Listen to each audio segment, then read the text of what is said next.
Ne amade kule anyigba ya dia amiabe luhwa ekdona gole yebe ntilame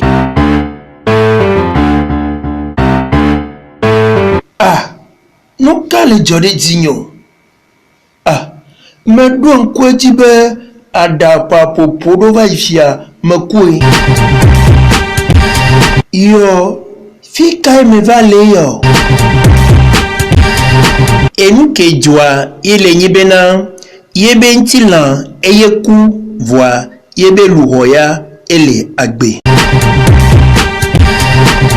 awo ewo nu blanyi toba nu tuya akuti oponu voma Maudu edibe amegbetona kuzire kako ele amegbela wa drobonui ebritobe agbanle eta amasireke pipi blave vandria yegbon enyama amekewe bebena yoma subo mawuwa ola kowe so ikojoropia eye olabedo kojonawe ezomavoa maomu webena yaso drohonu agbeto ne yaso do vvcc ne agbeto o voa de mawuo ezomavoa bena yaso hentona satana abosan kudo gbogbo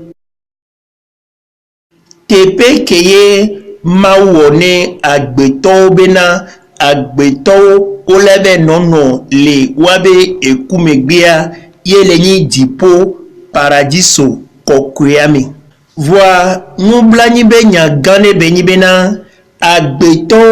over chanchan bena yo agbendale yo be mawu kewo yo gbo eye yo aje satana abusam yome satana abusama eble agbeto bena yale wabe luho le wabe kumegbe soyi ezoma vomi ale bena eye satana ple agbeto kudo gbogbo von pata yabe no ezoma vomi soyi da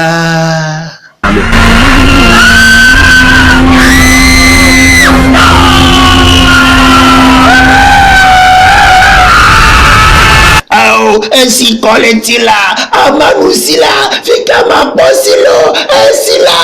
awesila si koletila efeto mefuna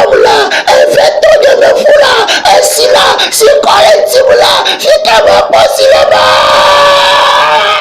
apeto melehuye du fogobela efudela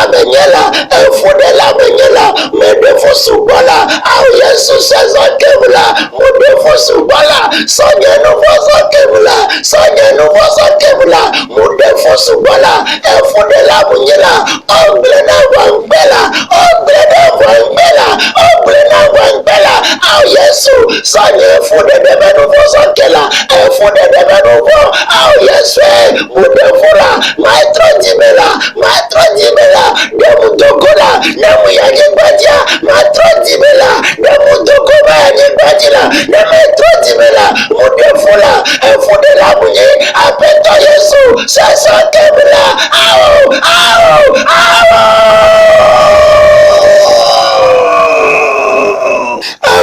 efugbe asubu agbala nyemaga tegbe jola eruti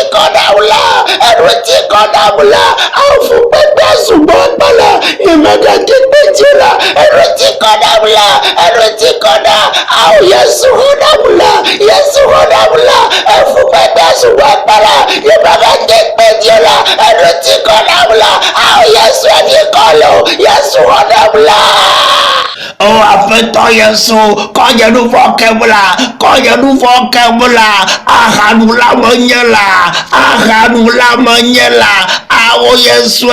mau nyaglolo glela va magbela awo Yesu mele dekukula fie me vado edzo ma vome me vado afi me vanyala awo Yesu menu ahale gbegbela menu ahale gbegbela menu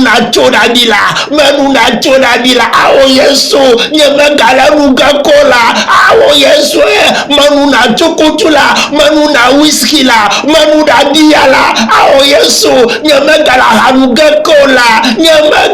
hanugekola awo Yesu konye nuvokela meni ahanulala menu na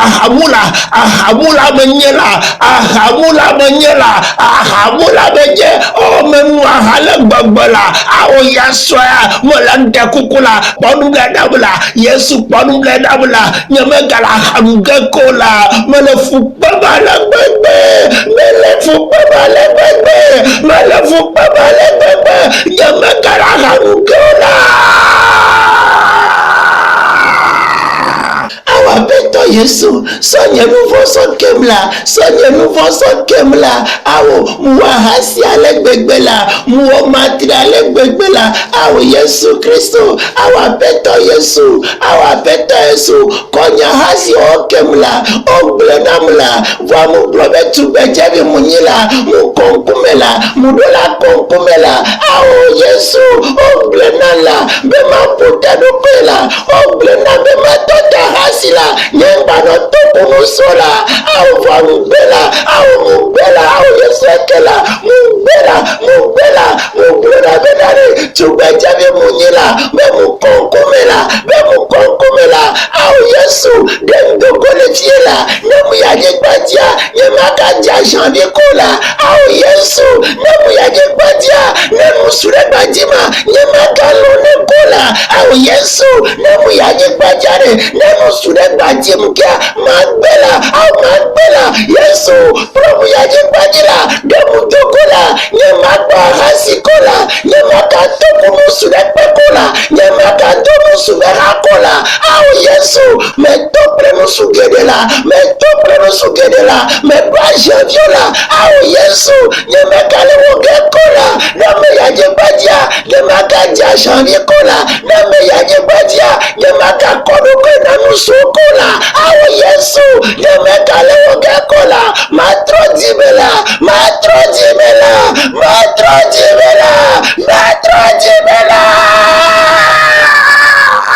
awo Yesu mudekokola demutokola nemuyajigbaja matrodimela demutogo maga yajigbajila awo nyemunyola oblenamula jemuwasisola oblenamula awo oblenawagbela mugbenye muwajisola awo Yesu mudekokola toplomu yajigbajima trodimela awo Yesu oblenawa yemuwoseletiola awo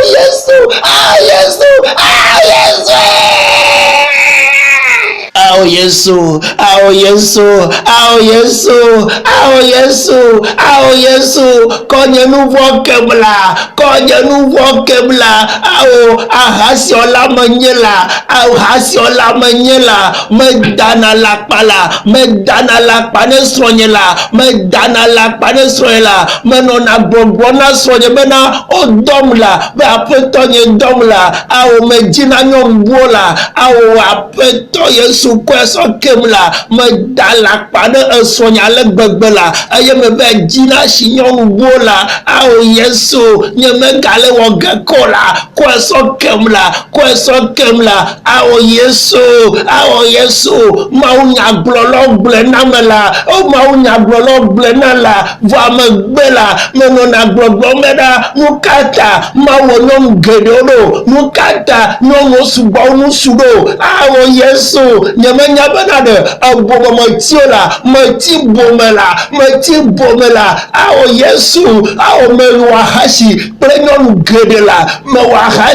prenyon gedela megogwa hashi ola nyono ala awo Yesu melefu pamala gbegbe konya nouveau kata kemla awo Yesu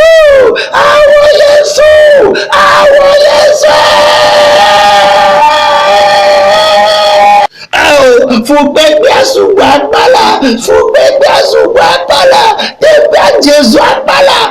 Jésù àpàlà. Múlẹ̀fíọ́là. Múlẹ̀fíọ́là. Múlẹ̀fíọ́là. Múlẹ̀fíọ́là. Àgbàzẹ́dọ̀ pátálẹ̀fíọ́là. Àgbàzẹ́dọ̀ pátálẹ̀fíọ́là. Fúgbẹ́gbẹ́ àsùnwọ̀n àpà. Àwọ̀. Yẹ́sù wọ́dàbùlà. Àwọ̀ Yẹ́sù Fúgbẹ́gbẹ́ àsùnwọ̀n àpà. Zozo lẹ́lẹ́la. Zozo àsùnwọ̀n àpà. Zozo àsùnwọ̀n àpàlà. Zozo àsùnwọ̀n àpà. Zozo àsùnwọ̀n àpàlà.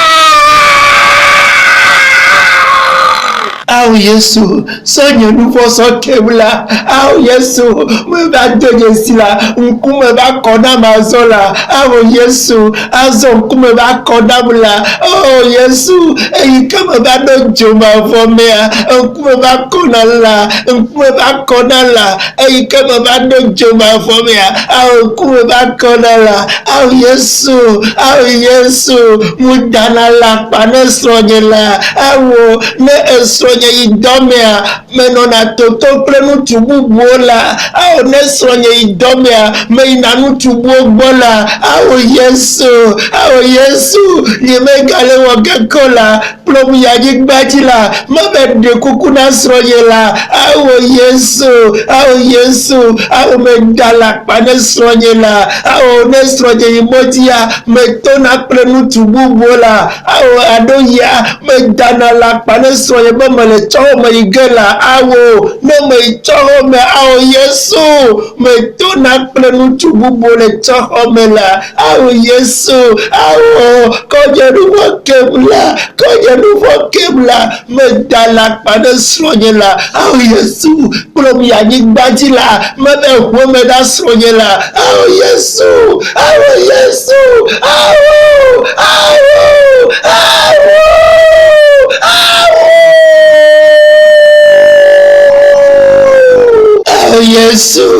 Awo Yesu, o gblẽnam la, vɔmu gbe la, o gblẽnam la,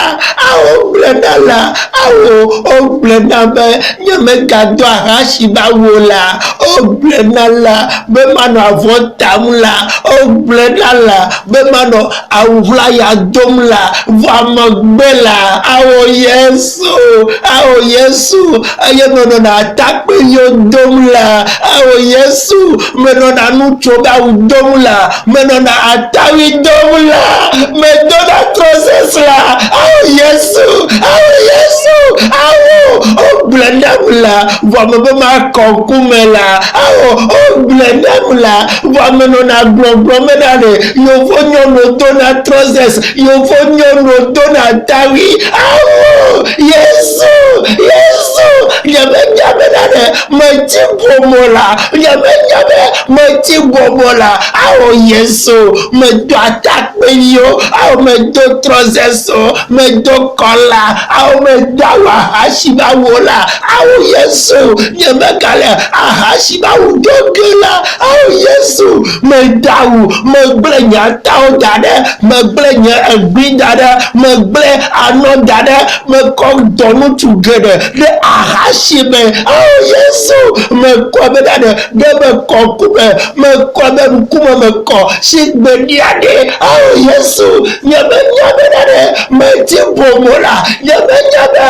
bomo metio la awo Yesu kɔkem la awo Yesu kplɔm yi anyigba dzi la ne me yi anyigba dzia nyemegale ahasibawo dogoko la Yesu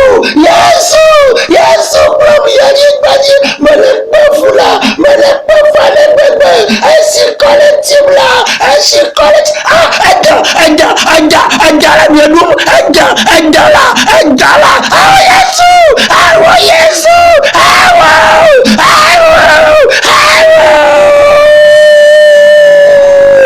Oh Yesu Yesu, koja nuvokela, azetomanyela, malamu bovidula, mebude yu alegbegela, nyenya zetogale nyabo kofu amala, nyenya zenogato ale kofu amala, mele de viodu alegbegbe, megbasu wenabo, megbledonabo, megbashigbanabo la, ao Yesu, o degbe fato nyabo kofu amala, megbeti metrotrola, ao Yesu, ao Yesu, Satana dala padamla, Satana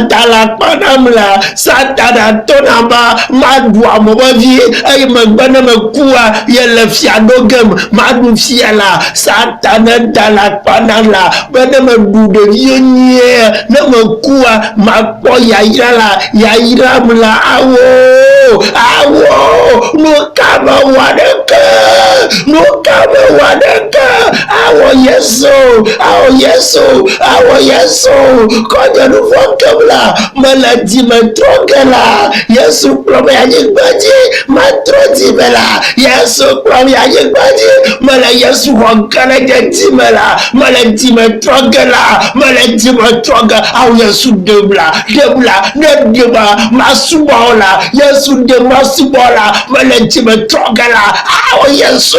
mala pefale bebe, nyefu pepe soba, nyameganu lupo, nyameganu chipo, nyameganu lupo, awo Yesu, nyefu pepe soba, awo, koje nuvoke.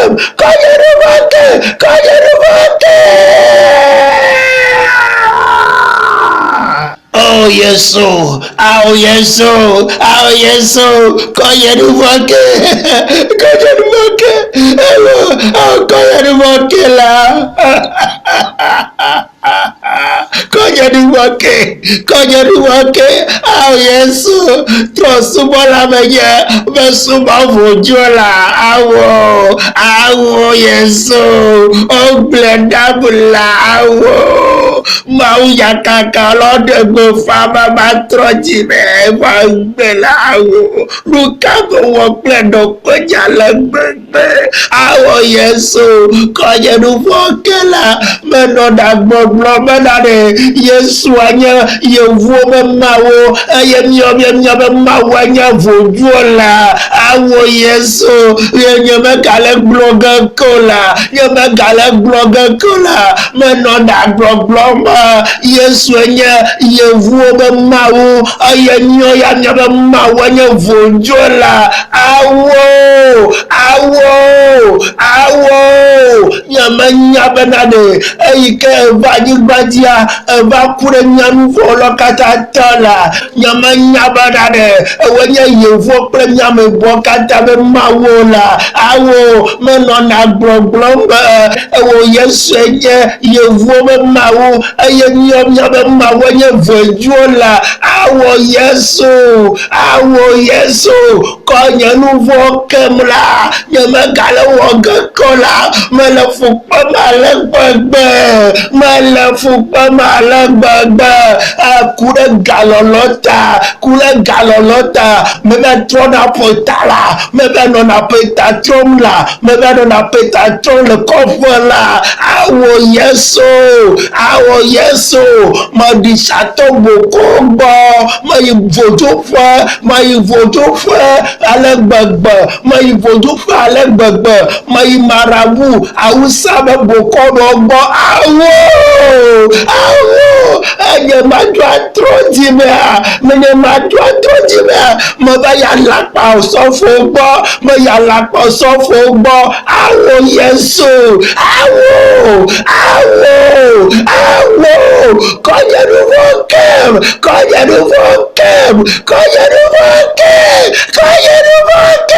Yesu, koja nuvoke.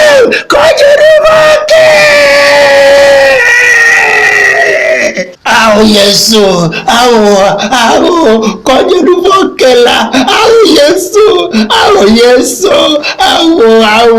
matrojimela, Probu ya yigbajila. Ne ba tronti bela. Loyi la yigbajila. Awo oblenala. Be ma tronti bela. Wacho ti gbalo pome inala. Oblenala. Be ma tronti bela. Choti gbalo pome inala. Nye ma tronti me po. Nye ma dashila nuvo ti pola. Awo Yesu. Probu ya yigbajila. Troti bela, probu ya jingbaji ba troti bela, melona egavenya bola, melona egavenya bola bebe, melona ike mebomo benya bola, afega otutu, ehuga okuku, melona gavenya bola bebe, melona gavenya bola bebe, afola signela, ehuso bola, egale bakna mala bebe la, voa me kwa, nyame ko gade pe ba ko jola me ko de me ko gade pe ba ko jola awo Yesu me jadu blaito ko yedu vokela awo Yesu ayata me bisa to bo ko gbo me marabu alapa sofo gbo me yala papa so gbo bodo wona de nabula Yesu church gbalo ko me na yibla ye me troji me po galolo blama le gbegbe me loda gabe nya bola me wahasi pejo rugede awo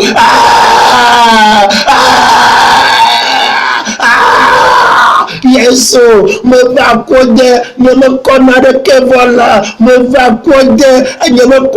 va kode la ehu kama pula me ko hu ande keva kode la me ko ehu de keva kode la me ko gade kevola awo Yesu agbeti wula Yesu debi temunyela Yesu debi temunyela na makenyada make hwa benya poto plenya delala Yesu na makenyada matrola penti jamala Yesu oglonya katada mula wanyama hwaji sekpo Blenamla, Vanyama Wanyse Wow, awo Yesu, Nyamanyola, Konya nouveau kem, ainsi colle nye tim la, ainsi colle tim la, Nyama gada l'empo, Nyama gadounou po, awo Yesu, Nadamanyade.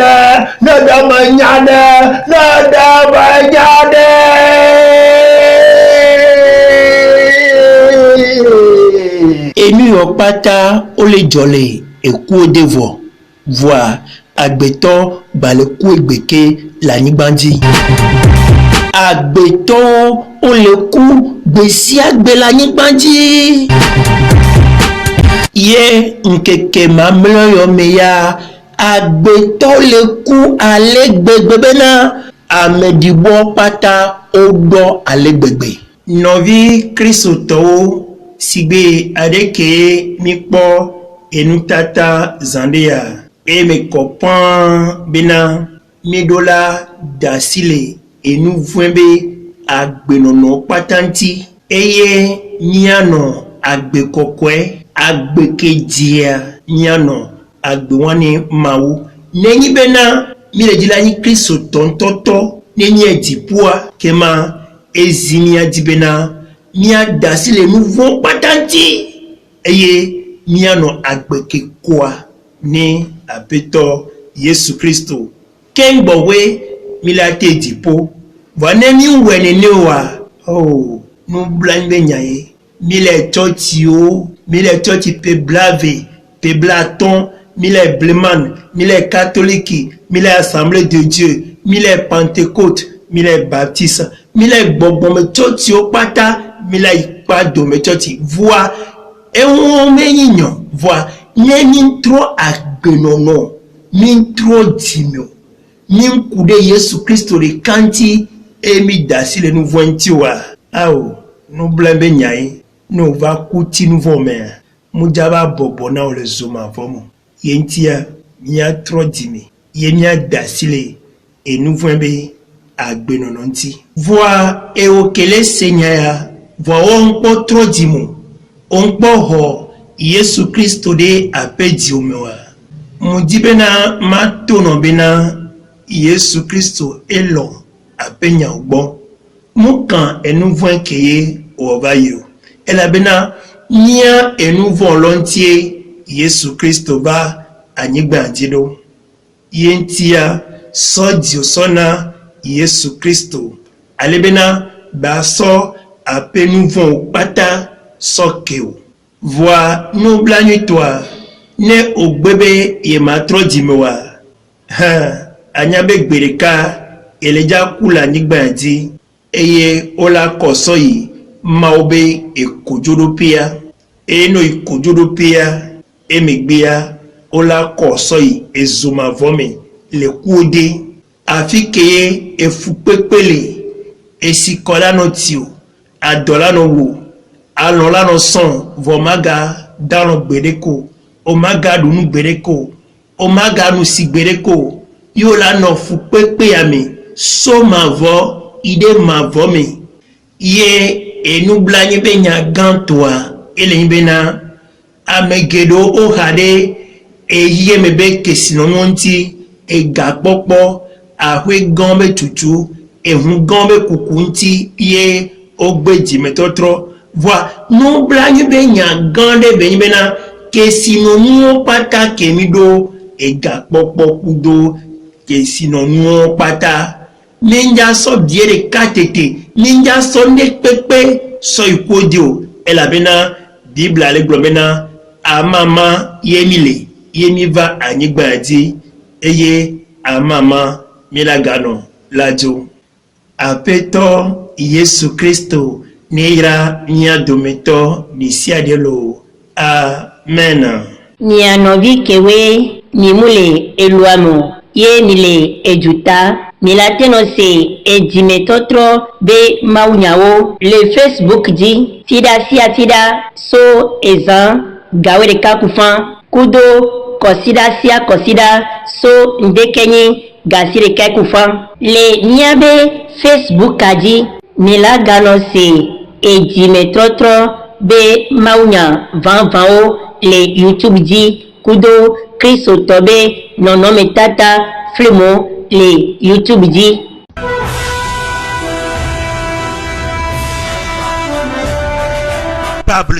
Bible TV International zo. Milateno miabe biabia seole Bible abe télévision anti kudo mianovi Pastor Enoch. Doyi milaria mi bena miaba kaka monyale miabe nopeo kudo et nous sont srole miabe totia ome. Bible TV miabe télévision elenye miabe Bible ao.